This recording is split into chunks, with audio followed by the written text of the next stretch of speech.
네, 안녕하세요. 반갑습니다. 네, 오늘은 누가복음 15장을 통해서 왜 이게 안 넘어가지?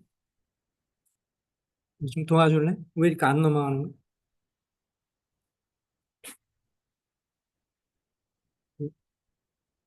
안 넘어가지? 안 되는 거야?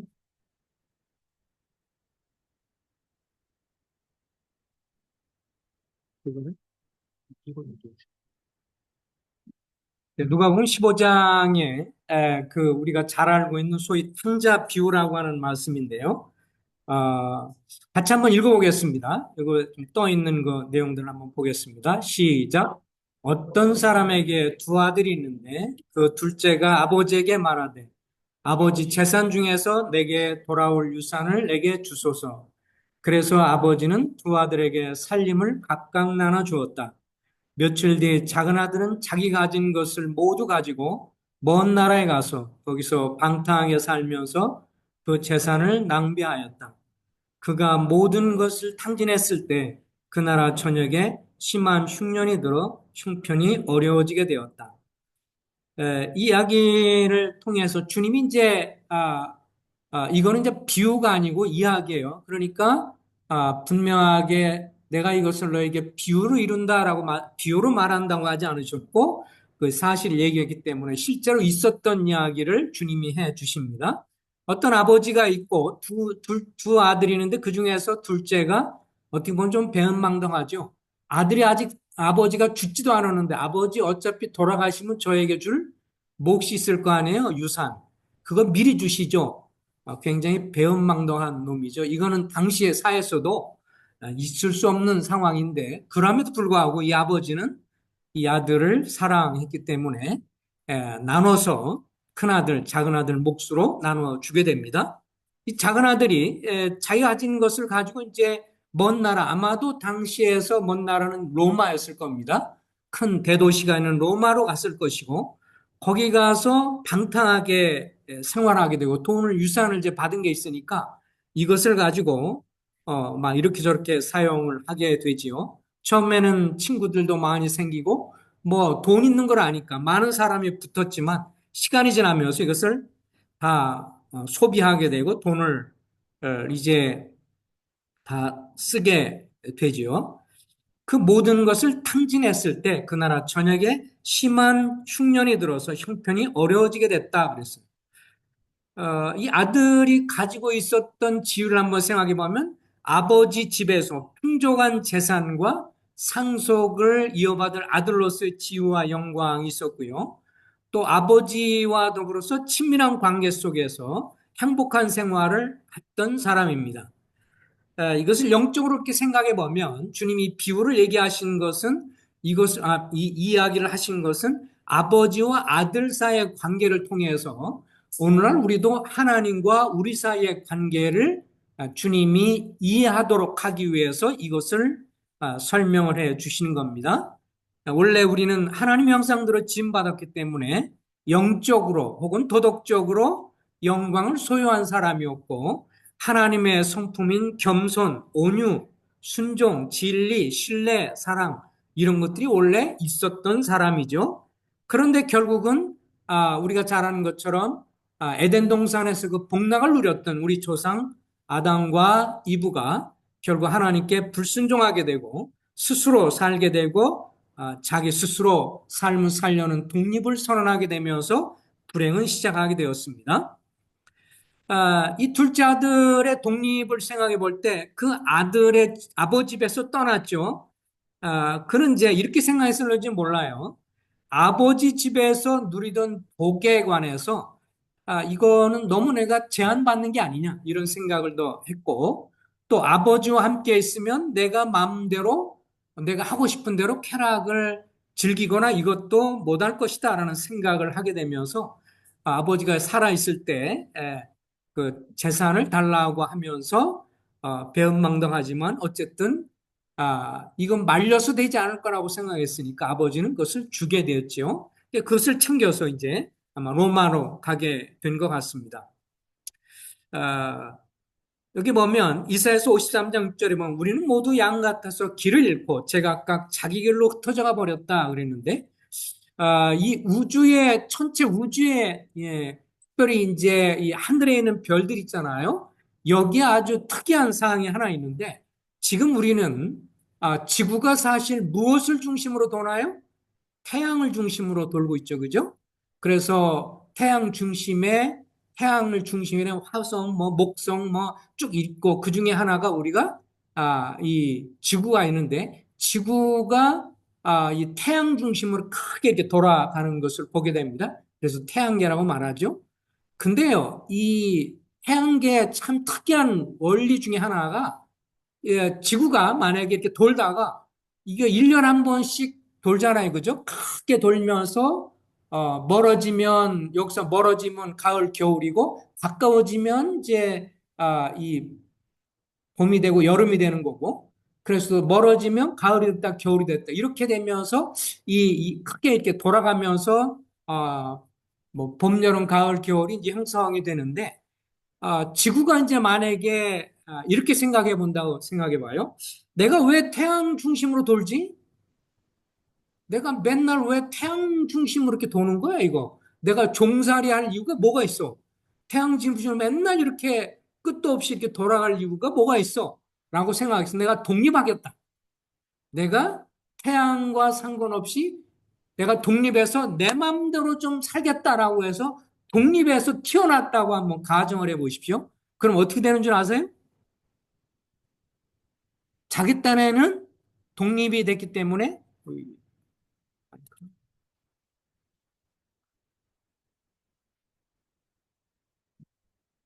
소리가 잘 이거 배터리가 떨어졌나 보네. 빨간색이 계속 나.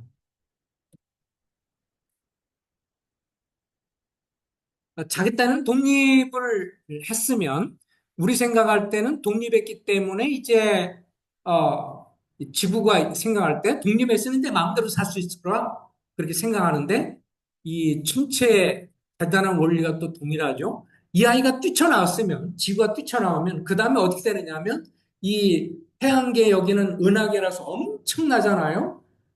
뛰쳐서 다른 데로 가면 어떤 현상이 나타나냐면 지구보다 더 큰 유성이 있으면 그 주변을 돌게 되어 있습니다. 그러니까 자기 딴에는 뛰쳐나오면 자유인이 돼서 내 마음대로 살 거라고 생각하는데 뛰쳐나가면 뭐를 돌아요? 지구보다 더 큰 그 어떤 유성이 있으면 유성 주변을 돌면서 살아갈 수밖에 없는 것이죠. 어떤 사람은 그렇게 말하든 난 하나님도 싫고 다 싫어. 내 마음대로 살 거야. 하나님 믿는 거 제한받는 거 싫어. 내 마음대로 살 거야 라고 생각하는 사람이 있지만 그렇게 하나님을 떠나서 나는 내 마음대로 자유해서 독립인으로 살 거야 라고 말할 수 있지만 불행하게도 하나님을 떠나면 그 인생은 어떻게 되죠? 마귀의 수중에 들어가게 됩니다. 자기는 그걸 원하지 않아요. 절대로 자기는 자유를 얻었다고 생각하지, 자기가 마귀의 수중에 있다고 생각하지 않지만, 영적으로는 어쩔 수 없이 우리가 눈에 보지 못하기 때문에 마귀와 사단의 졸개가 되고, 그의 주는 사상과 생각 속에서 살아가게 됩니다. 이 사람도 역시 마찬가지예요. 독립해서 나갔어요? 행복한 줄 알았어요. 그렇지만, 그래서 성경은 이사야서 53장 6절에 우리는 모두 양처럼 길을 잃어버렸고 자기는 올바른 길을 간다. 아버지의 간섭도 싫다. 하나님의 간섭 싫다. 하나님과 나는 상관없다. 내 마음대로 살겠다라고 독립해서 가면 더 행복하고 좋을 줄 알았는데 오히려 인생은 불행하고 꼬이고 더 안 좋아집니다. 이 세상이 살아가면서 하나님과 불안한 상태, 좋은 관계가 아니라 불안한 상태로 살면서 정말 만족하고 기뻐하고 이렇게 되는 것이 오래갈 수가 없어요. 그 바른 것이 아니기 때문에 우리는 모두 양처럼 길을 잃고 제각기 자기 길로 가버렸다. 이 양들은요 근시라서 멀리 보지 못하거든요. 빨리 보지 못하고 바로 앞에 있는 풀만 뜯어먹다가 계곡으로 내려가고 나중에 일이나 늑대 밥이 되기가 쉽습니다. 우리가 하나님을 떠나면 그와 같은 존재이죠. 길 잃은 양들처럼 하나님을 떠난 인생들이 성경에서는 우리를 향해서 양이라 주님은 목자라 말씀하시죠. 양은 언제 행복하냐면 목자 품에 있을 때, 목자의 보호 아래 있을 때. 근데 목자 대신 주님을 떠나서 내 마음대로 살겠다면 그때부터 불행과 괴로움이 시작이 됩니다. 자, 이제 이 친구를 보면 다시 둘째 아들로 돌아옵니다.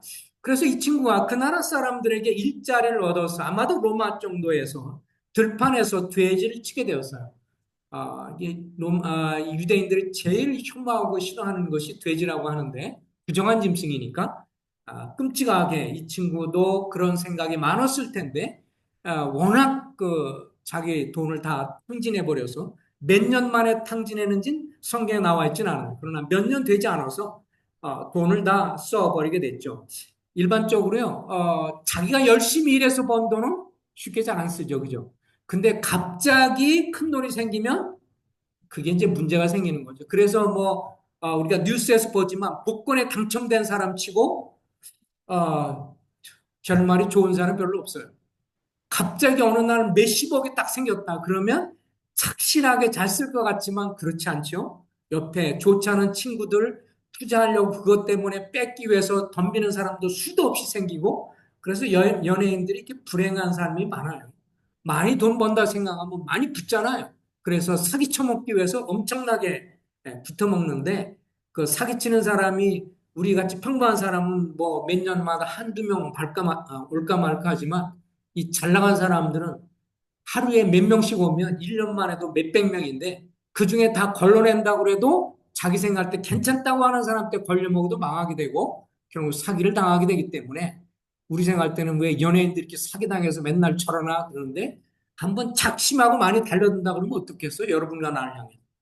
결국 그렇게 해서 넘어가는 거죠. 그래서 돈을 다 날렸어요, 이 친구. 호랑방탕히 쓰고. 그래서 돼지가 먹는 쥐업 열매로라도 배를 채우려고 했지만 그것마저 주는 사람이 없었습니다. 그제야 그는 정신이 들어서 말을 하죠. 내 아버지 집에는 양식이 풍족해서 일꾼들이 먹고도 남는데 나는 여기서 굶어 죽는구나. 돼지우리에 사는 둘째 아들의 형편의 모습이죠. 정말 처참한 그런 모습입니다. 어, 그는 돈이 가장 낮아 친구들도 사라졌고 돼지치기라며 짐승처럼 살았는데요. 또 가운데 있는 구절 한번 읽어볼까요? 다 같이 읽겠습니다. 시작. 존귀에 처하나 깨닫지 못하면 멸망하는 짐승과 같도다. 우리 사람들이요 아주 똑똑하고 자기 딴에는 지혜롭고 자기 딴은 아주 잘났다고 생각하지만요 하나님이 보실 때 우리 인생들이 존귀하게 지어진 존재고 하나님의 형상대로 지어진 존재이기 때문에 정말 놀라운 존재이죠. 어, 그렇지만 하나님 앞에 우리가 어떤 존재인가를 깨닫지 못하면요, 알지 못하면 멸망하는 짐승과 별반 다를 것이 없다. 성경 이렇게 분명하게 말합니다. 이 아들도 둘째 아들도 방탕한 아들이 되게 된 것은 처음부터 그렇게 되고 싶은 건 아니었잖아요. 그러나 갑자기 받은 큰 돈을 주체할 수 없으니까 계속해서 친구들을 술로 뭐 여자로 뭐 등등해서 흥청망청 쓰기 시작하면 하루에 하룻밤에도 뭐 몇백만 원씩 날리거든요. 하룻밤에도 몇백만 원 날리는 건 일도 아닌 거예요. 쓰기 좋아하는 사람들 보면 그렇게 다 쓴다고 그러더라고요. 하루에 몇백만 원씩 날린대. 그러니 그 돈이 1년, 몇 년 가면 얼마나 많이 다 사라지겠어요. 하나님을 떠난 인간은 사단의 노예가 되어 방황하고 타락한 삶을 살게 됩니다. 이 자기가 어떤 존재인지를 아는 것은 정말 복이에요. 많은 사람들이요. 자기가 어떤 존재인지 몰라요. 스스로 잘났다고 생각하고 스스로 지혜롭다고 생각하고 스스로 자기는 모든 걸 잘 처리하고 행동한다고 생각하지만 그런 가장 중요한 것은 누가 우리를 만드신 분이에요? 하나님이시요. 하나님 앞에서 내가 어떤 존재인가를 아는 것이 정말 중요합니다. 존귀하죠, 우리가? 짐승보다 탁월한 존재입니다. 그러나 짐승들은 아무리 탁월해도 배부르고 등 따시고 그러면 잠자는 거예요. 그죠? 아무리 이 강아지를 집에서 기르고 그러지만 그 특이한 몇몇 빼놓고는 이 짐승들은요. 문장으로 잘 이해를 못해요. 가끔 가다가 아주 특별한 강아지들이 있긴 있어요. 가서 뭘 가져와라 그러면 그 듣고 있는 애가 있지만 대부분은 문장이 길면 이해를 못해요. 그냥 가, 이리 와, 저리 가, 이거 먹어. 그런 건 이렇게 이해를 하지만 눈치과잉을 통해서 너 그런 데 있잖아. 요새 내가 오늘 기분이 얼마나 나쁜 줄 아니? 너 오늘 기분이 나쁜데 그럼 좀 있으면 어떡하냐? 그러고 나서 고개 숙이고 자요. 짐승이, 근데 뭐 옛날에는 우리 사람 먹는 거나 우리나 비슷했잖아요. 그죠? 먹는 게 비도했고, 사람 먹는 거 주었고, 염분이 많으니까 오늘 나는 주지 말라고 그러고, 그래서 뭐 사료를 주고 막 그러지만, 사람 먹던 거나 그 먹는 거나 비슷하고, 사람도 인생을 보면 비슷한 게 많잖아요. 뭐, 먹고, 자고, 싸고, 화장실 가고, 결혼하고, 짐승들은 교미하고, 새끼 낳고, 자녀 낳고, 살다가 뭐 비슷하게 살아가지만, 그러나 종교성이 전혀 없잖아요, 짐승.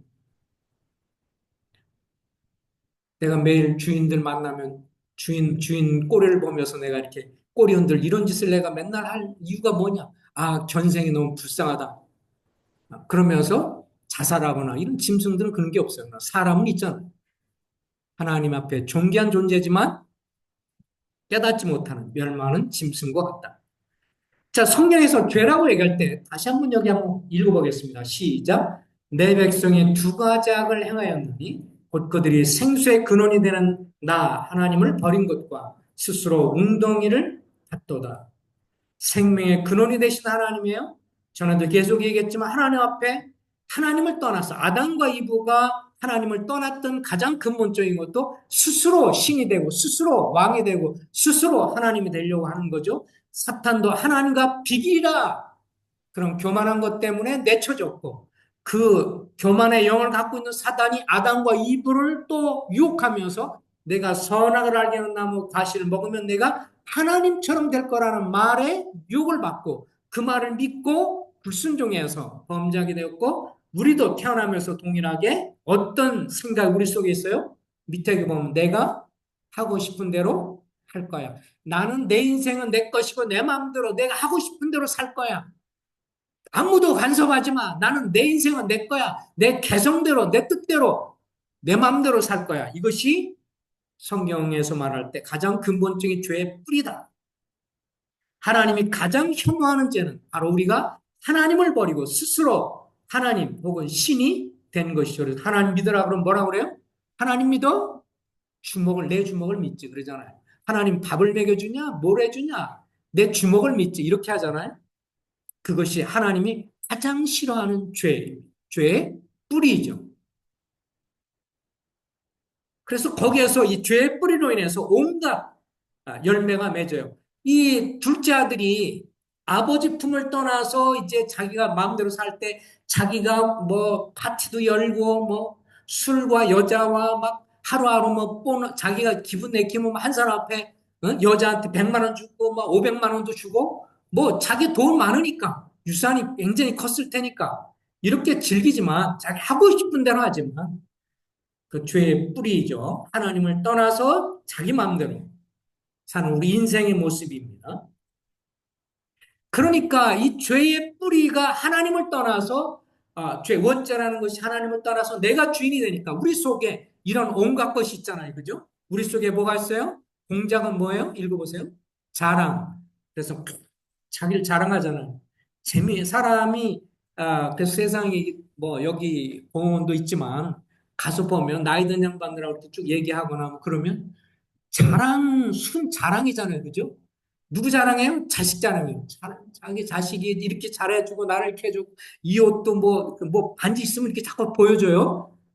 그게 우리 내 자식이 며느리 해준 건데부터 시작해서 자랑하다. 나중에 이제 자식 자랑 끝나면 무슨 자랑할까? 손자, 손녀 자랑. 손자, 손녀가 어디 됐고 막 계속 자랑하고. 뭐 주로 자랑하는 재미로 살아요. 그죠? 네, 우리 인생들이 그래요. 근데 속에 그 마음 가운데 어떤 건 있어요? 괴로움이 있어요. 자기 할머니가 혹은 자기 할아버지가 자기한테 못해준 불만은 있어. 그 불만으로 인해서 늘 속이 끓인데 그 얘기는 하고 싶지 않아. 그러니까 다른 자랑을 하는. 염소가 또 교만해요. 뒤에 봤잖아요. 멋쩍어 놓으면 이제 그만해 할머니 뭐 그렇게 얼마나 잘났어 이렇게 하면서 이제 들이받아요. 돼지처럼 탐욕스럽고 끝없이 갈망해요. 우리 인간은 정말 탐욕스럽습니다. 거북이처럼 무감각해져. 하나님이 하는 거 몰라. 듣고 싶지 않아. 관심 없어. 계속 그렇게 나가. 개구리처럼 음란하고 뱀처럼 거짓말하고 혀가 나눠진 것처럼 포악함이. 이 대만 이쪽에서 섬겼던 선교사님이 그린 그림인데 모임 출신 선교사님이 한 건데 정말 우리 마음을 잘 그렸어요. 우리 인간의 마음 속에 이렇게 밖에 성령님도 비둘기 상징하는 성령님도 계시고 천사로 모습이 나온 뭐 예수님에 관한 것도 되겠지만 이 그 안에 이런 것들이 자랑과 교만과 탐욕과 이런 건데 가운데 누가 자리 잡고 있어요? 마귀가 팍 자리 잡고 있죠. 마귀가 잡고 있으면서 이 속에 우리 속에 이런 것들이 막 일어나는 거죠. 그래서 어떤 때는 그런 사람들이 있어요. 감옥에 있는 사람 보면 어떤 자기 잘못한 것 때문에 일시적으로 후회하잖아. 내가 이것만 하지 않았으면 내가 여기 오지 않았을 텐다라는 후회가 있어요. 근데 그거를 끊지는 못해. 왜요? 계속해서 마귀가 뒤에서 조장하고 또 같은 죄를 짓도록 계속해서 자극을 시키기 때문에 교만하게 탐욕스럽게 계속해서 이런 것들을 작당을 합니다. 같이 읽어보겠습니다. 시작. 만물보다 거짓되고 심히 부패한 것은 마음이라. 누가 능히 이를 알려마는 나 여호와는 심장을 살피며 폐부를 시험하고 각각 그의 행위와 그의 행실대로 보응하시나니. 자, 만물보다 거짓되고 심히 부패하고 썩은 것이 뭐라고요? 우리의 마음이에요. 가만히 한번 솔직히 생각해 보세요. 여러분과 내 마음이 정말 깨끗하고 청결하고 그런가요? 아니면 우리 마음속에 막 더러운 마음들, 추한 마음들 막 일어나는 거예요. 가만히 보면요. 사랑하는 마음보다 어떤 마음이 더 많이 들어요? 미워하는 마음이 더 많이 들어가고요. 우리 속에 계속해서 좋지 않은 부정적인 생각들이 더 많이 일어나요. 다른 사람을 칭찬해 주기보다 헛점 보이고 잘못된 거 봐서 비난하고 싶은 생각이 더 많고. 이 우리 속에 이 마음이요. 정말 그리스도께서 들어와서 우리를 계속 깨닫게 하시고 지적해서 그렇게 해서 우리 자신의 모습을 보면서 우리가 좀씩 바뀌지만 우리의 마음은 정말 부패한 마음입니다. 아무도 우리 마음에 있는 것을 다 알지 못합니다. 그러나 누구는 안다고요? 하나님은 아셔요. 나 여호와는 심장을 살피며 폐부를 시험하고 따라서 합시다. 사람을 속일 수 있다. 하지만 하나님의 눈을 속일 수는 없다. 예, 하나님을 속일 수는 없습니다. 사람은 속일 수 있어요. 하나님은 속일 수 없어요. 우리 인생이 하나님 앞에 서는 거죠. 같이 한번 읽어보겠습니다. 마음에서 시작. 마음에서 나오는 것은 악한 생각과 살인과 간음과 음란과 도적질과 거짓 증거와 비방이니 이런 것들이 사람을 더럽게 하는 것이요. 주님이 한 번은 이 종교 지도자들이 있는 데서 그 사람들과 식사를 했어요. 죄인들과 뭐 이런 사람들, 소위 세리인들, 죄인들 뭐 이런 사람하고 식사를 하니까 종교 지도자가 주님한테 비방을 합니다. 그리고 손도 안 씻고들 식사를 하니까 비방을 해요. 아니 왜 손도 안 씻고 밥을 먹어요? 왜 이렇게 식사를 합니다. 이건 부정한 거 아니에요? 그죠? 주님이 이렇게 말합니다. 안에서 나오는 것이, 밖에서 들어가는 것이 더러운 것이 아니라 뭐라고요? 사람의 마음에서 나오는 것이 더럽다.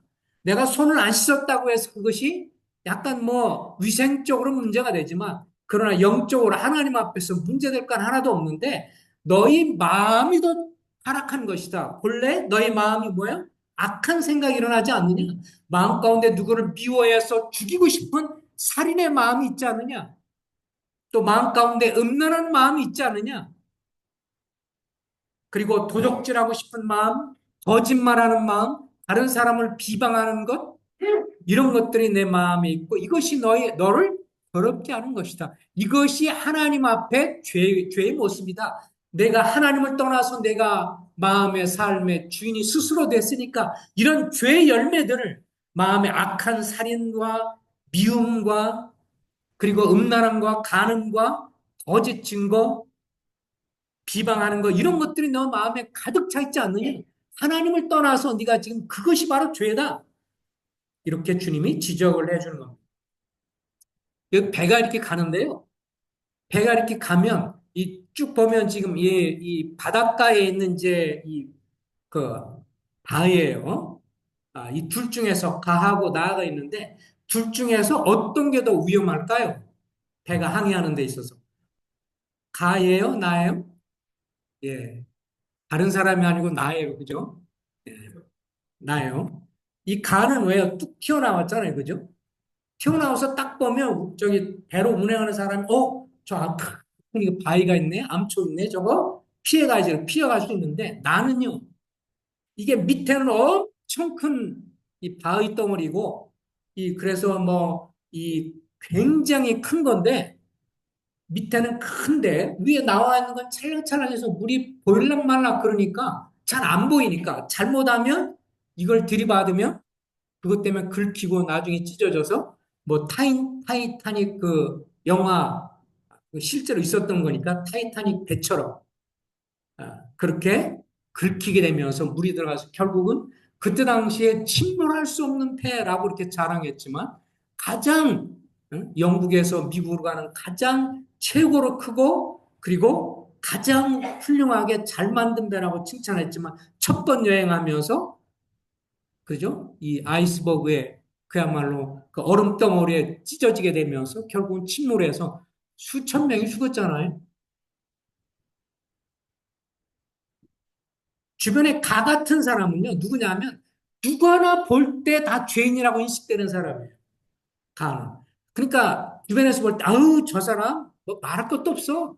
뭐 말부터 시작해서 저 사람, 아우, 엄청난 죄인이야.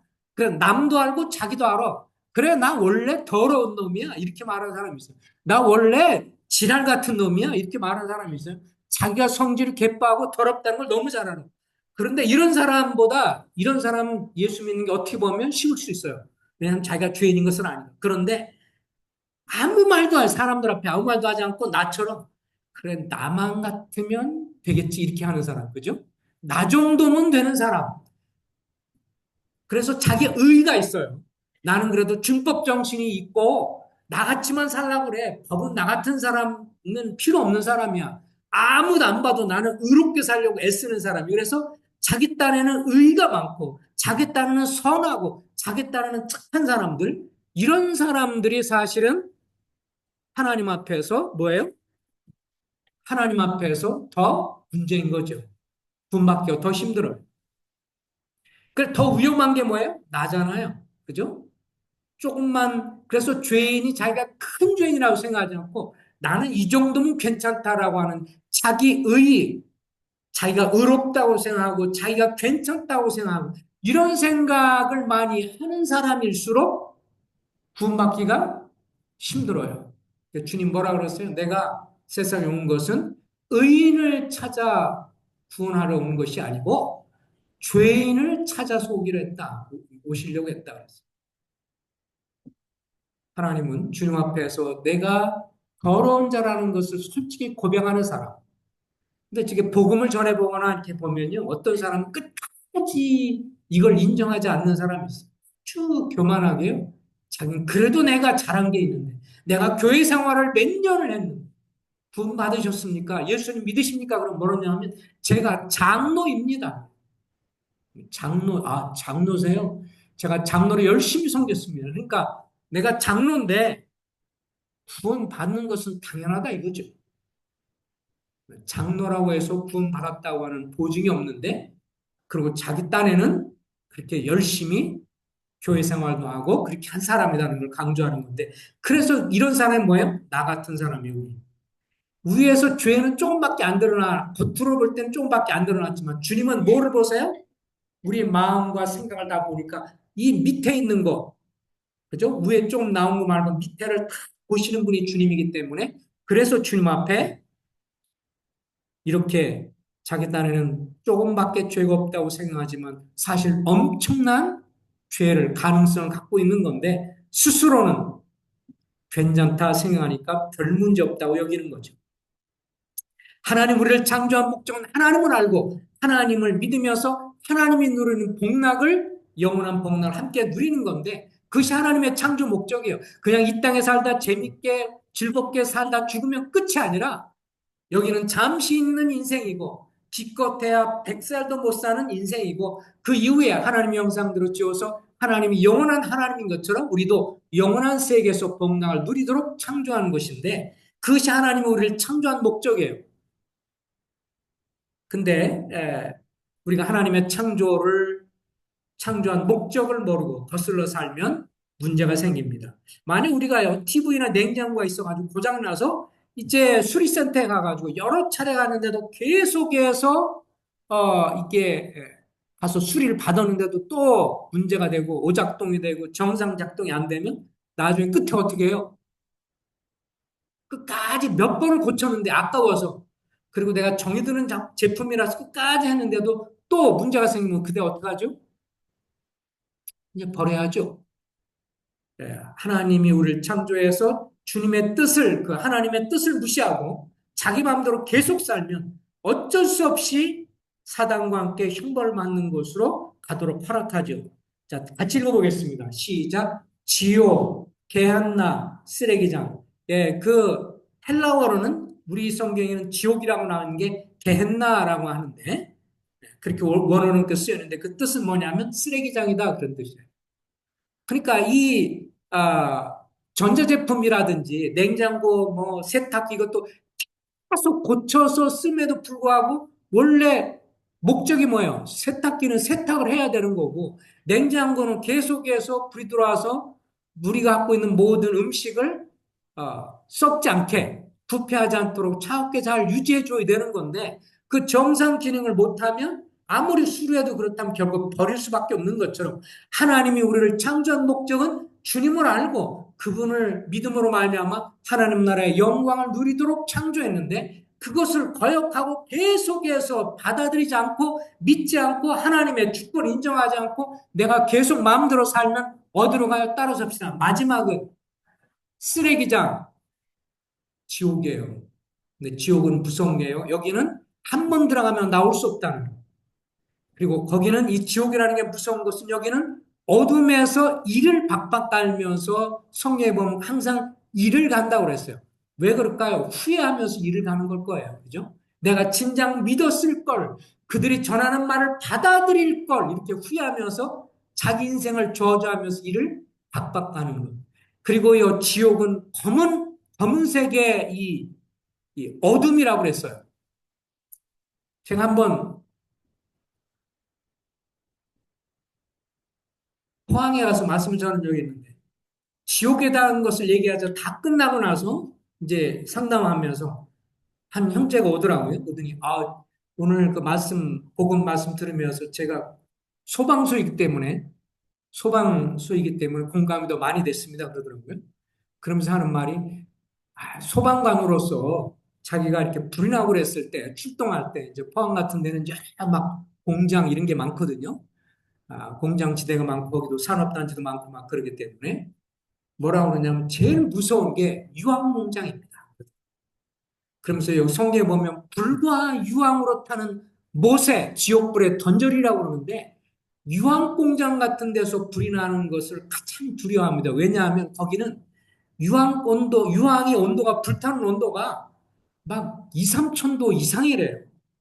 그래서 만약 일반 그런 이 공장이나 같은 데서 이렇게 불 뿌리면 그래도 그나마 괜찮은데 뭐 가정이라든지 아파트 이런 그래도 좀 덜한데 제일 무서운 게 이제 공장지대에서 불 났을 때가 무서운데 유황 공장에서 불이 났다 그러면 자기들이 이 아무리 그 방화복을 입었어도 이거 가면 다 타버리기 때문에 들어갈 수가 없대요 거기에.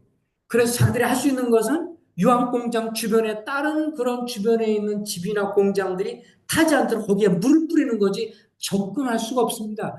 거기는 너무도 뜨겁기 때문에 유황 공장은 너무도 무서운 것인데 성경에서 지옥을 언급하면서 불과 유황불이라고 하는 것이 어두운 것이다라고 했다는 것이 정말 맞는 겁니다. 불이요 온도가 뜨거울수록 나중에 엄청 뜨거워지면 어두워진답니다. 성경에서 과학적으로도 불과 어두운 곳이라고 하는 지옥불을 얘기할 때 불과 유황불이 타는 곳 어두운데 던져지리라고 했을 때 그게 너무 뜨거운 것은 그렇다고 하는 거예요. 이게 무섭다고 하는 것입니다. 한번 들어가면 원래 그래서 이 마귀 이것은 뭐예요? 지옥은 누구를 위해서 만들었어요? 마귀와 귀신들을 심판하기 위해서 만든 건데 결국 마귀가 혼자 하기 싫으니까 누구를 끌고 와요? 하나님이 가장 사랑하는 사람들, 하나님의 형상대로 지음받은 사람을 함께 끌고 들어가는 거죠. 뭐 이게 이제 함께 그렇게 해서 하나님을 괴롭게 하겠다는 거겠죠. 하나님 마음을 아프게 하려고 그래서 가서는 안 되는 것이 지옥불인데 그래서 오늘 여기에 누가복음에 보면 근데 이 아들이 참 놀라운 것은 자기가 그렇게 돼지우리에서 치면서 자기의 모습을 봤어요.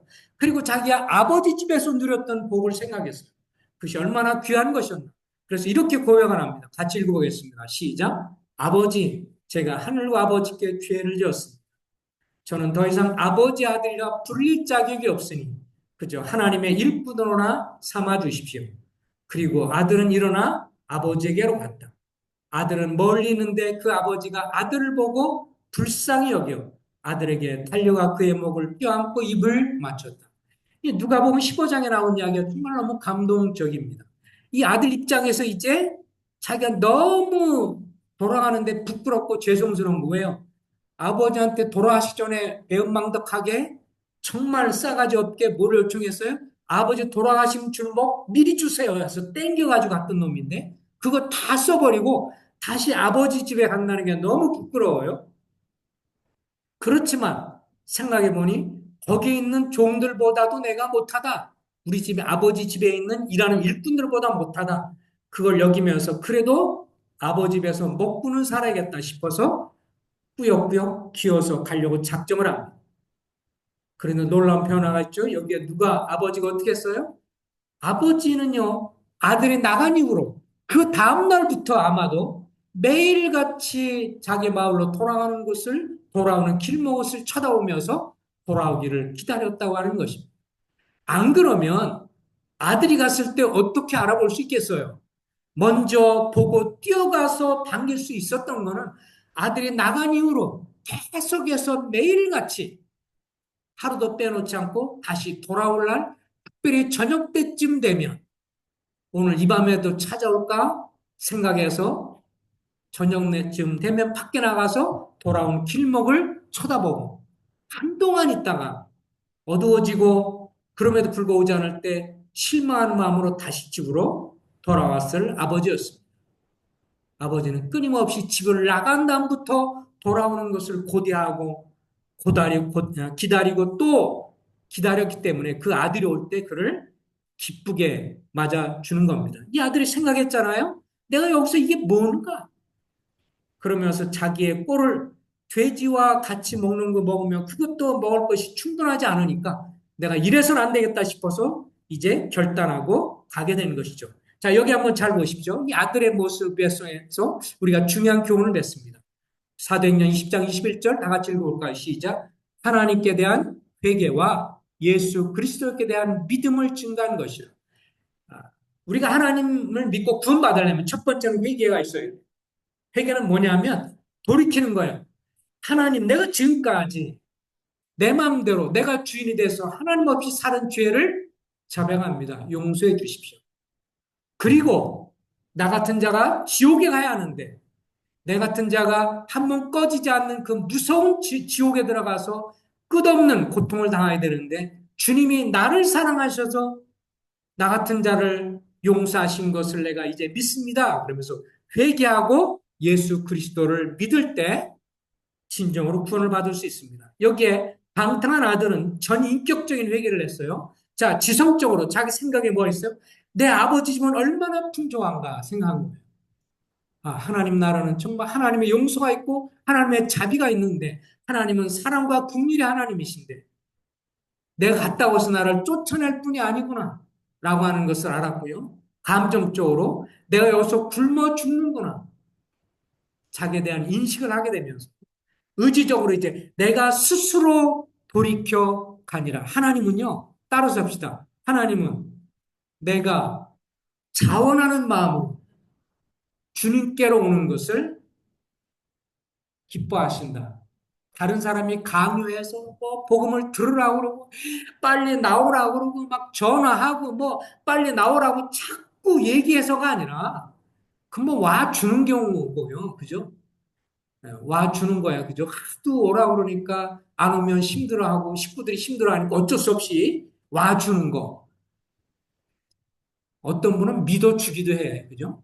네, 믿어주기도 해. 태국에서 이제 말씀 전하다 보면 그래서 안 하는 게 있어요. 우리가 이제 선별 통해서 배우는 이게 말씀 전하다 나중에 예수 믿을 사람 있으면 손 들고 나오세요라고 하면 안 돼요. 그러니까 그걸 하지 말라고 그러더라고요. 왜 그러냐면 나중에 이제 태국에서 말씀 전하면 불교 믿는 이 사람들이잖아요. 아주 그 불교이기 때문에 선행 종교에 쩌들어 있어서 천국 또 간다 그러면 말씀 들으면 어떻게 생각하냐면 내가 선행을 많이 하고 노력도 많이 하고 이렇게 해야 갈 수 있지 어떻게 믿음으로 가느냐 이거를 잘 이해를 못해. 워낙 그 어렸을 때부터 그냥 이 선행 종교에 쩌들어 있기 때문에 덕을 많이 쌓고 이 덕을 많이 쌓아야 된다고 그래서 스님 공양도 엄청 많이 하잖아. 여러분들이 세월 가면 아침 6시만 돼봐요. 집집마다 딱 이렇게 그 공양하려고요. 딱 음식 준비해 놓고 스님은 딱 이 항아리 들고 쫙 와요. 그래서 태국의 스님들은 거만스러워요. 이상. 왜냐하면 뭐 들어오도 이렇게 뭐 감사합니다 이런 것도 없어. 우리나라 중등 그래도 주면 이게 뭐 감사를 표현하는데 걔네들 그런 것도 없어. 왜냐면 빳빳하게 어떻게 생각하냐면 너가 공양하는 거야? 부처님한테 그럼 네가 복 받지. 내가 복 받냐? 네가 복 받지. 이 생각 가지고 가서 딱 음식 있어도 그 앞에 뻣뻣하게 딱 써있으면 기도하고 그러면서 부처님 기도하면서 음식을 주면 그 옆에 종이 또 쳐다녀요. 또 젊은 층이 배우는 애가 음식 받아서 오고. 그럼 가서 아침에 휙 돌고 그날 먹을 거 다 음식 가져와서 그러니까 그런 면에서 이게 참 이 뭐야 중들이 이제 그런데 그래서 말씀 전할 때 만약에 여러분들이 예수님 믿으면 구원 받습니다. 주님 믿고 구원 받아서 이제 정말 믿기를 원하시면 일어나세요. 일어나오세요. 그럼 다 일어나서 나와요. 왜 나왔어요, 그럼? 아니, 강사님 앞에서 이렇게 힘들게 말씀하는데, 나오라는 거 못할 게 뭐 있어요? 그러니까 믿어주고 나와주는 거죠? 그래서 초청은 절대로 하지 말라고 그래요. 그래서 믿는다고 해도 그 기다려봐야 되고, 저것도 좀 워낙 이게 쉽게 되는 게 아니에요. 그래서 한 사람이 정말 믿었다고 해도 한 3년은 지켜봐야 진짜 믿은 건지 뭔지를 파악한다 그래요. 그만큼 이게 혼란스럽고 이 교리적으로 혼동이 돼 있었어요. 근데 여기에 이에 스스로 돌이켜 이 탕자는요 스스로 돌이켜서 하나님은요 스스로 돌이키고 스스로 믿고 스스로 받아들이고 스스로 하나님의 사랑을 반응하는 것을 주님이 기뻐하십니다. 아멘입니까? 주님은 자원에서 철저하고 결단하는 것. 이 아들이요 돼지우리에 있으면서 끝까지 거기 있고 아이고 내가 후회가 되고 내 믿어야 되는데 아버지께 가야 되는데 후회하면서 안 가면 계속 그거를 10년, 20년 아마 죽을 때까지 그렇게 할 수 있을 거예요. 근데 내가 집에 돌아가리라. 내가 아버지께로 가리라. 그리고 결단해서 갔을 때 하나님 그를 받은 것처럼 오늘날 우리도 주님 앞에 내가 결단하고 주님 내가 믿습니다. 내가 주님을 의지합니다. 내가 주님을 받아들입니다. 그리고 주님을 믿고 따르겠습니다. 결단할 때 주님 그것을 기뻐하십니다. 우리를 존중하세요. 그만큼 하나님 우리를 하나님 형상대로 지었기 때문에 하나님 형상대로 지은 건 뭐예요? 하나님이 인격적인 분이세요. 인격적이란 말은 뭐냐면 자원에서 한다는 얘기예요. 자원에서 주님을 믿는다는 거고 자원에서 주님께 대한 고백을 한다는 거예요. 만약에 여러분들이 어떤 남녀 간에 사랑하는 사람이 있어요? 그때 사랑한다 그러면서 딱 여대놓고 저기다 딱 놓고 나 사랑할래? 아니면 죽을래? 이거는 뭐예요? 데이트 폭력이라고 그러죠 요새. 나를 사랑할 거야? 아니면 내가 너 죽이겠다 이러면 그건 거기서 죽기 싫어서 무서워서 당신 사랑해요라고 하는 건 진심이 아니잖아요.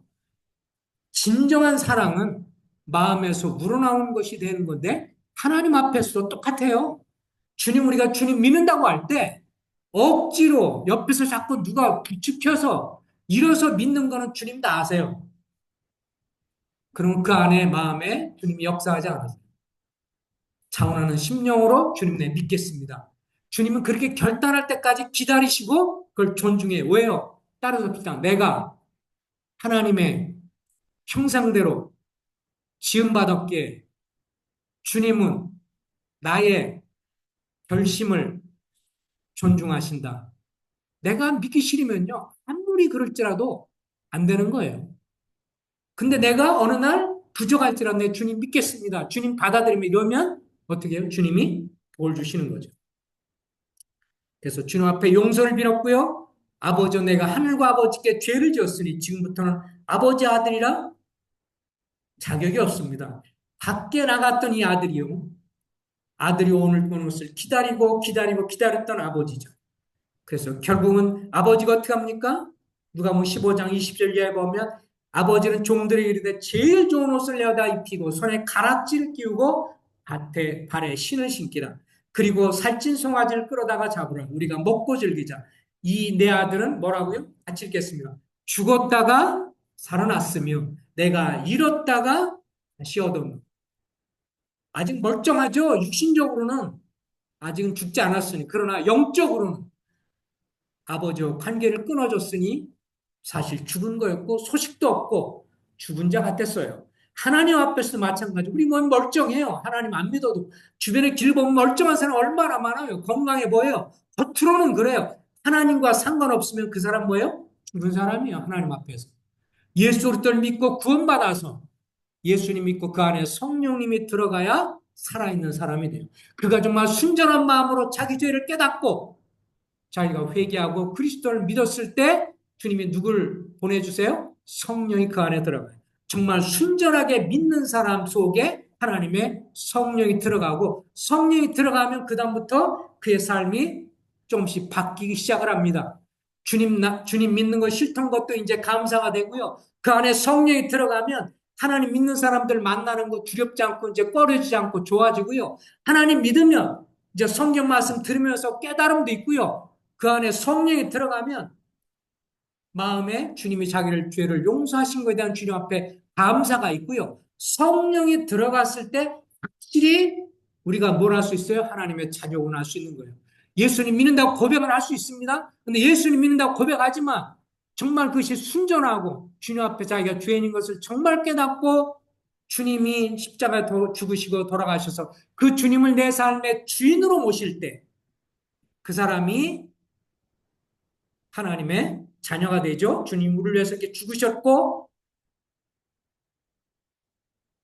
우리를 위해 사랑하셨기 때문에 이렇게 정말 우리가 아무리 돼지를 사랑한다 할지라도 돼지같이 될 수 없고 돼지와 함께 생활할 수 없고 돼지를 위해서 죽을 수 없잖아요. 더군다나 같은 피조물인데 우리도 역겹게 느껴져요. 돼지를 키우고 돌보다가 돼지를 위해서 죽어줄 사람 없죠?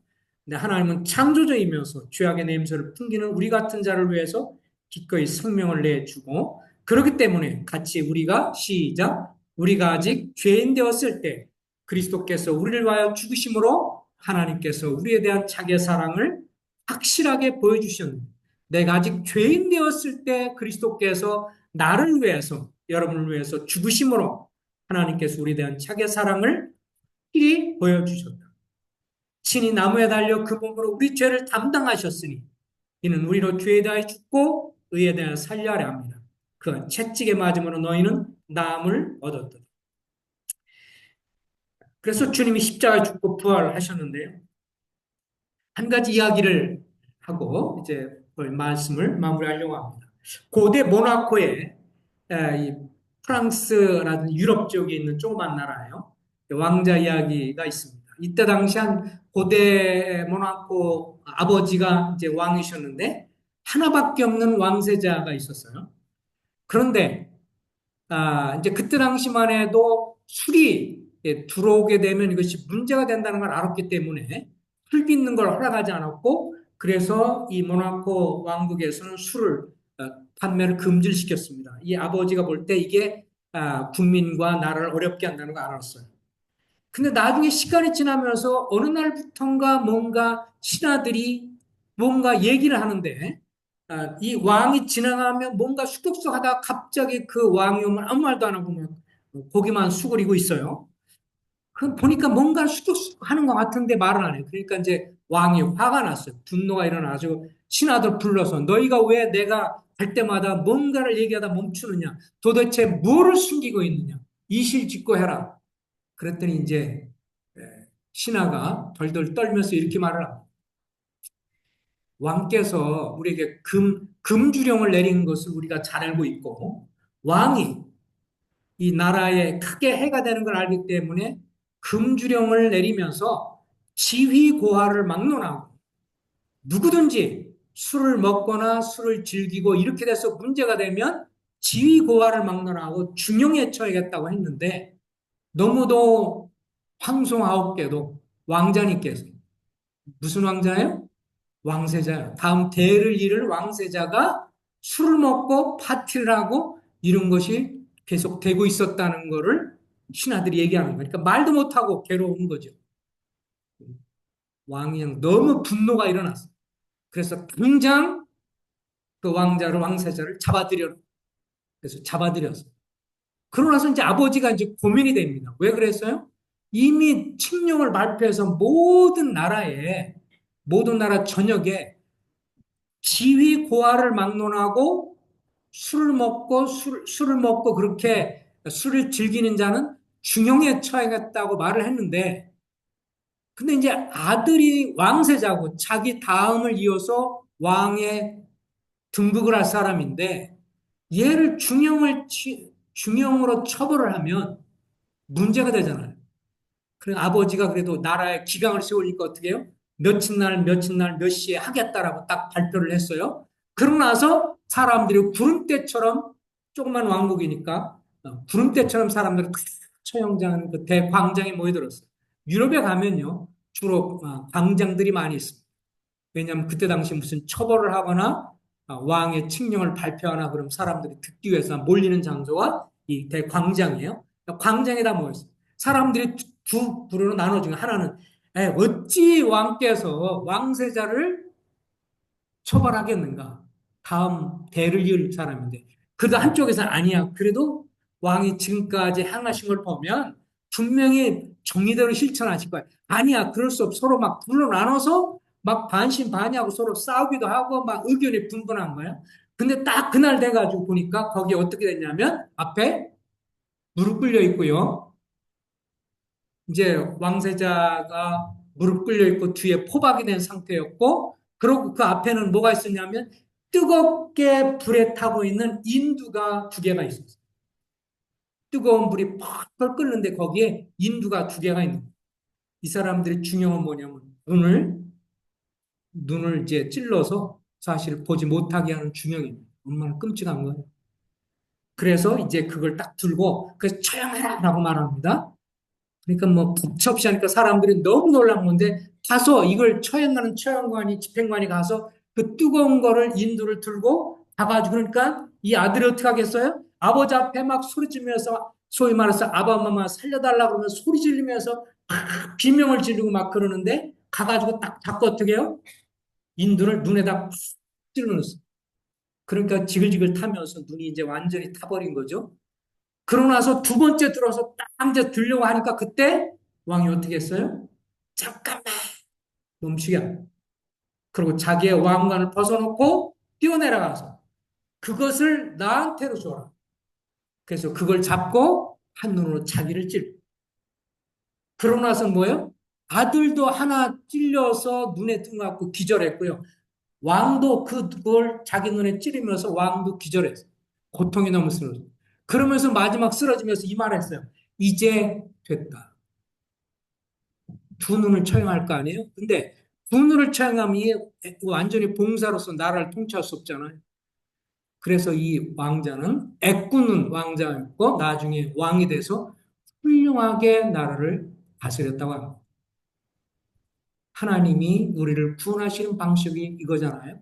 우리는 구원해야 되겠는데 방법이 없으니까 죄를 감당해야 하고 죄의 형벌을 받아야 되는데 감당할 수 없으니까 누구한테 이걸 감당하겠어요? 자기의 하나밖에 없는 아들 예수 그리스도가 십자가에 죽으심으로 우리 대신 형벌을 받으면서 영원한 저주를 받으심으로 우리를 구원하시는 거죠.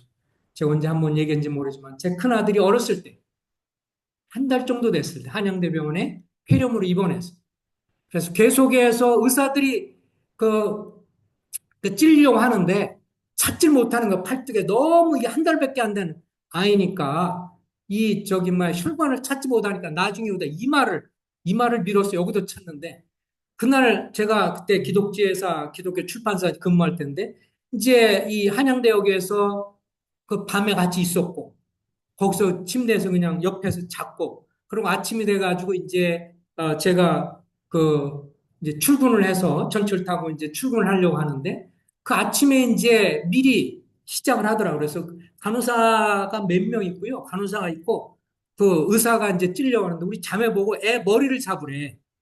애 머리를 딱 잡고 있고 나는 이쪽에서 쳐다보고 있는데 이 바늘로 큰 바늘로 얘를 여기를 딱 찝는데 너무 어리니까 잘 찾질 못하니까 막 비명을 질러 애가 막 우는 거예요. 막 소리 지르면서 울죠. 우리 자매 그러고 애 안고 있으면서 애 이렇게 붙잡고 있으면 눈 뚝 떨어지죠. 저도 보는데 너무 가슴이 아프더라고요. 애가 그렇게 어린애가 그러니까. 그러니까 나중에 했다가 막 소리 지르는데 송해했어야 했는데 실패한 거야. 그러니까 의사가 뭐냐면 딱 물어서 힘드네. 좀 쉬었다 합시다 그러더라고. 그런데 나는 시간 보니까 출근할 시간이야 이제. 역삼역에서 이제 거기 사무실이 있었기 때문에. 그래서 역삼역 가서 내가 이제 전철을 타고 가면서 이제 뭐라 기도했는 줄 알아요?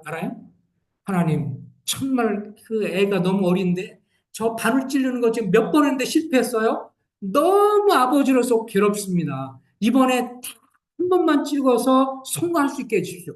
주님 간절하게 전철에서 계속 흔들리면서 내려서 그 할 때까지 한 20분 정도 가고 그래서 가는데 계속 그걸 간절한 마음으로 기도하고 내려서 역삼역에 내려서 한 10분 정도 걸어요 사무실까지 막 걸어가면서 막 걸어가는데 갑자기 하나 제 마음 가운데 성령께서 네 아들 그렇게 바늘 찔른 것 때문에 그렇게 아프니?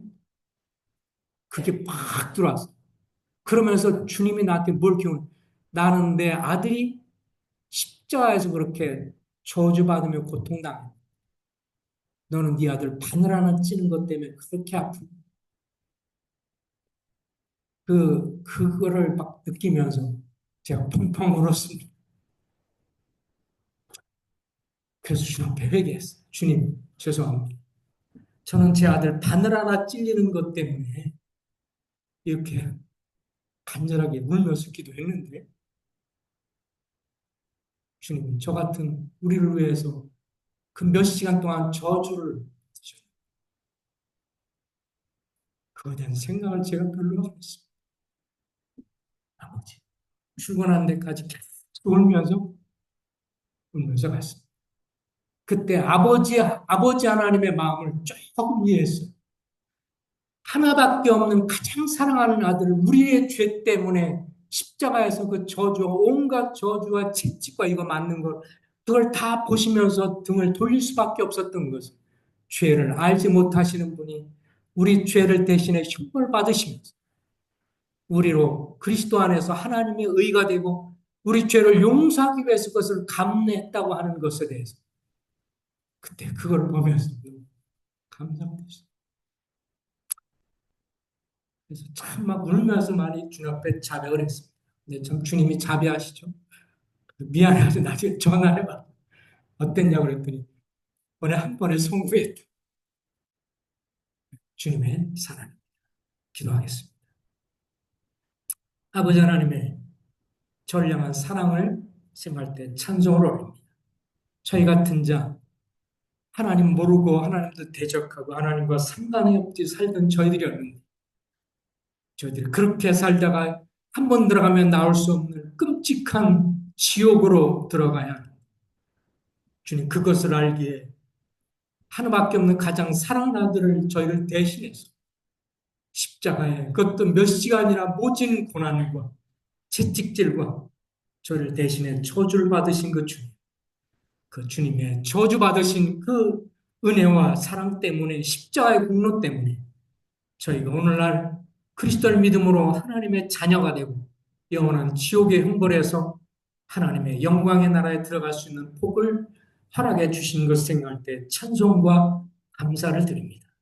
이 같은 놀라운 일을 저를 사랑하셔서 그렇게 하셨어. 우리가 그 사랑에 보답하는 마음, 이제 주님을 믿고 내 삶에 내가 주인이 아니라 주님이 주인으로 섬기면서 주님을 사랑하며 끝까지 주님을 믿고 따라가며 찬송하며 사는 복된 인생 되기를 원하는데 예수 그리스도 이름으로 감사하며 기도했습니다. 예, 오늘 한 가지 더 좀 있는데 그 뒤에 좀 자료 있는데 하나씩 좀 이렇게 자료를 오늘 이제 그 종이를 좀 받으시기 바랍니다.